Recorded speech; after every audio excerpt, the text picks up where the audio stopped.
hurt, is it? The anesthesia will take care of that. Nama gue Benny. Pada kesempatan kali ini, gue akan membahas soal cerita film yang berjudul Flatliners. Adalah film bergenre fiksi ilmiah yang dirilis di Amerika Serikat pada tahun 2017. Film ini menceritakan tentang sekelompok pemuda dari Universitas Kedokteran yang mencoba eksperimen tentang kehidupan setelah merasakan kematian, di mana hal tersebut membawa mereka kepada sesuatu yang belum pernah terfikirkan sebelumnya. Apakah yang sebenarnya terjadi? Simak cerita berikut dan selamat mendengarkan.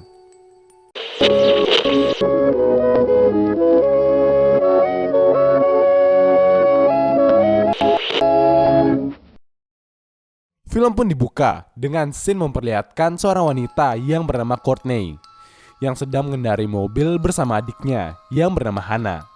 Namun, mobil yang ia kendarai itu mengalami kecelakaan yang membuat adiknya itu menjadi meninggal. Lalu, scene berpindah pada 9 tahun kemudian, di mana Courtney sekarang sedang magang sebagai perawat di rumah sakit yang cukup ternama, karena ia adalah seorang mahasiswi kedokteran. Ia pun menangani seorang pasien yang ternyata sempat dinyatakan meninggal. Namun akhirnya ia pun hidup kembali atau mati suri. Di sana terlihat Courtney ini mahasiswi yang cukup cerdas dan sigap. Di sana juga ia memiliki teman kerja yang merupakan sahabatnya di kampus juga yang membantunya di sana. Malam harinya, Courtney pun terlihat mempelajari studi yang membahas tentang kehidupan setelah kematian atau afterlife.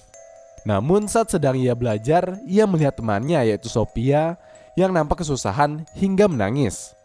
Karena merasa kasihan, Courtney pun menghampiri Sophia untuk membantu. Yang ternyata Sophia menangis karena pelajaran yang ia pelajari sangat susah. Sophia juga cukup tertekan karena ada tuntutan dari ibunya yang mempertaruhkan semua penghasilannya untuk bisa membiayai kuliahnya Sophia. Malam itu pun berakhir dengan Courtney yang mengajak Sophia untuk pulang bersama. Setidaknya untuk menemani Sophia sambil mengobrol bersama.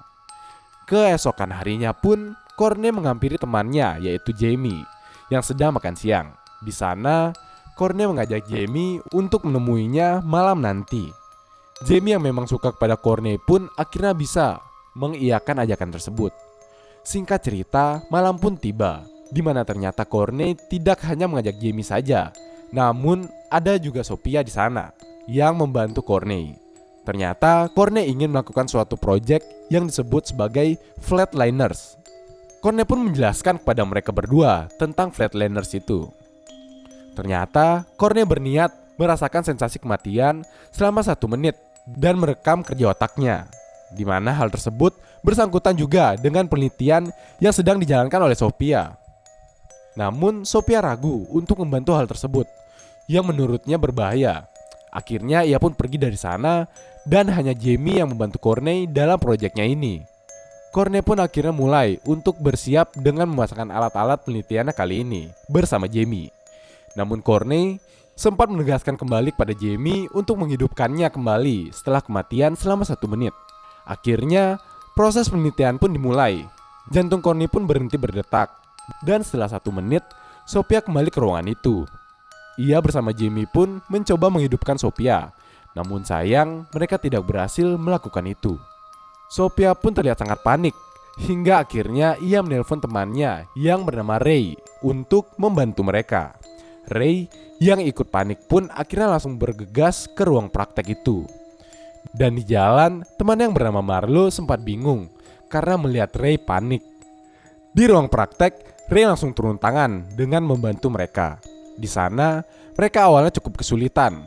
Hingga scene berpindah, memperlihatkan jika Courtney sudah berada di alam lain dengan cahaya yang menggambarkan surga. Namun sayang, ketika Courtney sudah mulai nyaman dengan hal itu, tiba-tiba Ray yang kelihatannya paling pintar di antara mereka akhirnya berhasil membawa Courtney untuk hidup kembali. Tak lama setelah itu, Marlo pun datang ke ruangan itu karena rasa penasarannya. Dan akhirnya mereka semua pun berkumpul di apartemen milik Courtney untuk membahas hasil dari praktek nekatnya tadi. Sesampai di sana, Courtney pun sempat bercerita yang ia rasakan di dalam alam baka kepada teman-temannya. The roof of the hospital. Pure energy. Dan akhirnya mereka semua pun mulai untuk menganalisa kerja otak dari Courtney selama proses flatliner itu, di mana ia melihat hal yang tidak biasa terjadi, yaitu terlihat percikan listrik di otak Courtney yang mungkin berarti sesuatu. Look at that. Wait, amygdala. I mean, it could just be residual electricity, synapses memory. Whatever you were. Keesokan harinya pun mereka bertemu lagi di kelas, di mana Marlo merupakan teman seapartemen dari Courtney yang bercerita bahwa Courtney terlihat berbeda dari biasanya, di mana ia jadi pandai memasak dan lebih kuat berlari dibandingkan biasanya. Keanehan itu pun semakin terbukti ketika pelajaran dimulai dan Courtney juga terlihat lebih pintar dari biasanya, di mana ia dapat menjawab setiap pertanyaan yang diberikan si dosen dengan baik dan benar. Melihat hal itu, sesi kelas pun menjadi takjub sekaligus bingung sama perbuatan Courtney yang keren banget. Percent chance of reacting negatively with lamotrigine, which is the other drug. Yes, Ramachandran in his book Phantoms of the Brain links frontal cortex. Pada malam harinya, Courtney dan kawan-kawannya pun nongkrong bersama di suatu kafe. Dan di situ terlihat Courtney yang bisa memainkan piano dengan lihai. Padahal kata Courtney sudah 12 tahun tidak memainkan piano, yang membuat teman-temannya dari Courtney semakin terkesan dengan perubahannya. Dan di situ juga Jamie muncul keinginan untuk melakukan project flatliner juga.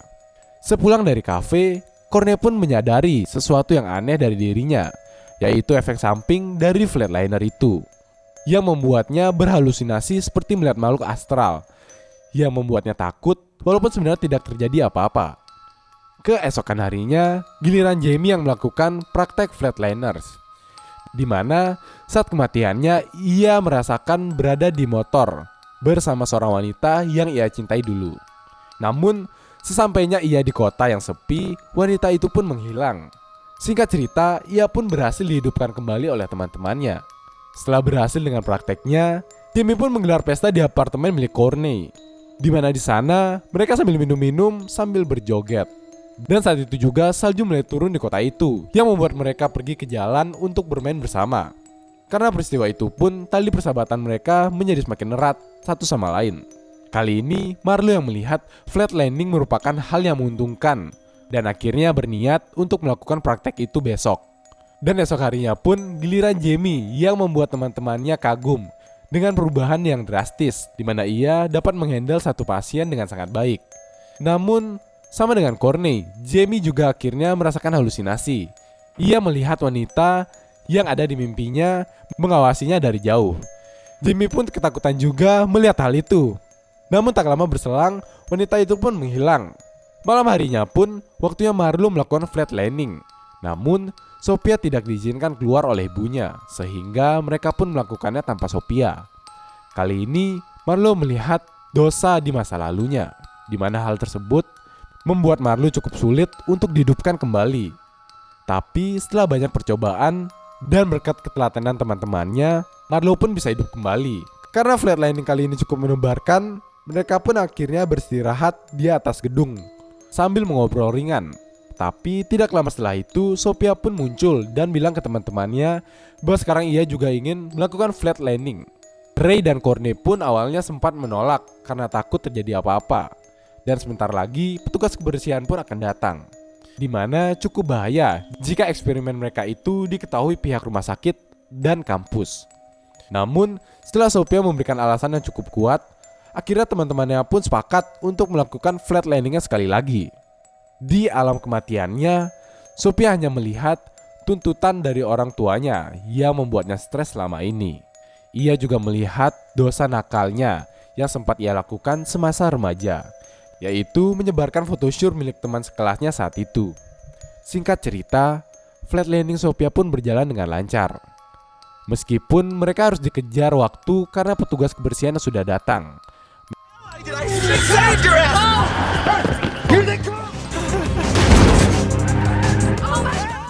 Mereka pun merayakan kembali hal tersebut dengan berpesta bersama.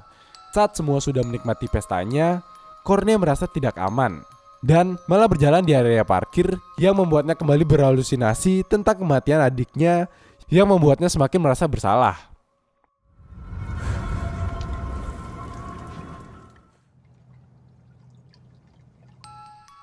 Setelah pesta, mereka pun pulang ke rumah masing-masing di mana Ray yang mengantar Marlo memilih untuk mampir sebentar. Di sini, Marlo yang terbawa suasana pun akhirnya menceritakan rahasia terbesarnya, yaitu ia sempat membunuh pasiennya dengan tidak sengaja karena salah memasukkan obat. Ray pun menenangkan Marlo yang terlihat makin bersalah. Karena situasi saat itu cukup mendukung, mereka berdua pun memutuskan menghabiskan malam itu dengan melakukan percocok tanaman. Di tempat lain, Jamie pun pulang ke kapal tempat tinggalnya. Di situ ia mendengar suara tangisan bayi dan melihat sosok perempuan. Tak lama setelah itu, ia mendapatkan telepon dari Courtney yang menyampaikan kegelisahannya karena halusinasinya itu. Dan ketika Courtney sudah tiba di apartemennya, di sana pun ia diganggu lagi dengan makhluk yang menerornya terus-menerus. Karena ia sangat ketakutan, akhirnya Courtney pun merekam dirinya yang menjelaskan semua yang terjadi. Dan gak lama setelah itu, Courtney kembali berhalusinasi tentang adiknya yang membuatnya kabur ke balkon. Dan tiba-tiba, ia pun berhalusinasi seperti terdorong yang membuat Courtney jatuh dan meninggal. Pagi harinya, Ray, Jamie, Sophia dan Marlo pun dipanggil oleh dosen mereka yang memberitahukan tentang kematian Courtney. Mereka pun syok dan sedih. Namun akhirnya mereka pun mulai kepikiran tentang footage dari project flatlining milik Courtney. And you can say goodbye to your future. Maybe she fell. You were there. Akhirnya saat malamnya pun Jamie mencari HP milik Sophia di apartemennya. Dan karena tidak ketemu, akhirnya ia menelpon Marlo dan menyuruhnya untuk mengambil HP itu di kamar mayat. Marlo pun mengambilnya dengan hati-hati. Namun tak lama setelah itu, ia pun mendapat halusinasi yang berupa teror lagi. Hal yang sama pun terjadi kepada Jamie. Akhirnya mereka pun berkumpul lagi di kafe langganan mereka untuk berdiskusi sambil menonton rekaman terakhir dari HP Courtney. Mereka pun sadar jika teror itu berdasarkan kesalahan terbesar di hidup mereka. Di mana akhirnya hal itu pun membuat mereka menceritakan kesalahan mereka di masa lalu, di mana Sophia menyebarkan foto hot milik temannya dan Jamie yang pernah meninggalkan wanita yang ia hamili. Tapi sayang, saat itu Marlo belum memiliki nyali yang cukup untuk menceritakan kesalahannya yang berhubungan dengan profesinya saat ini. She was talking to someone. Someone was there. You heard her. She said that she did something. Something was. Keesokan harinya, Sophia yang sedang mengerjakan tugas mendapatkan gangguan dari halusinasinya. Di mana hal itu membuatnya berinisiatif untuk mendatangi teman sekolahnya dan meminta maaf karena telah menyebarkan foto pribadinya. Ia pun mendatangi temannya itu pun dengan bersama Jamie. Di sana, temannya itu sempat sakit hati. Namun karena Sophia meminta maaf dengan sungguh-sungguh, akhirnya temannya ini ikhlas dan memaafkannya. Jamie yang melihat hal itu pun melakukan hal yang sama dengan mengabari Marlo terlebih dahulu. Di mana akhirnya Jamie berani untuk mendatangi mantan pacarnya yang sudah memiliki anak itu dan bersedia untuk bertanggung jawab. Namun Marlo masih bingung apa yang bisa ia lakukan. Sampai akhirnya Marlo yang sedang tidur pun mendapat gangguan yang membuatnya bertekad untuk melakukan flatlining lagi. Di sana ia mengabari Ray terlebih dahulu. Ray yang panik akhirnya langsung mengabari teman-temannya untuk langsung menuju ke ruangan praktek mereka. Sesampai mereka semua di sana, ternyata Marlo sudah melakukan flatlining sendiri dan belum sadar dari alam kematian. Dan ternyata Marlo sudah meminta maaf kepada pasiennya itu. Namun hal itu tidak semudah membalikan telapak tangan. Sampai akhirnya Marlo pun melihat Courtney yang berada di sana juga. Dan Courtney menyuruh Marlo untuk ikhlas dan memaafkan diri sendiri atas apa yang telah terjadi. Akhirnya Marlo pun kembali sadar, di mana teman-temannya sudah sangat ketakutan untuk kehilangan Marlo. Setelah kejadian itu pun Marlo membulatkan tekadnya untuk berani mengakui kesalahannya kepada dosen. Dan setelah itu mereka pun sepakat untuk membuang semua data dari Flatliner Project itu. Marlo pun terlihat membuang laptop yang berisi data ke dalam sungai. Dan film pun akhirnya selesai dengan memperlihatkan mereka semua yang kembali berkumpul di kafe langganan mereka setelah semua yang terjadi pada mereka dan juga Courtney. Dan film pun tamat. Nama gue Benny, dan jangan lupa untuk waspada.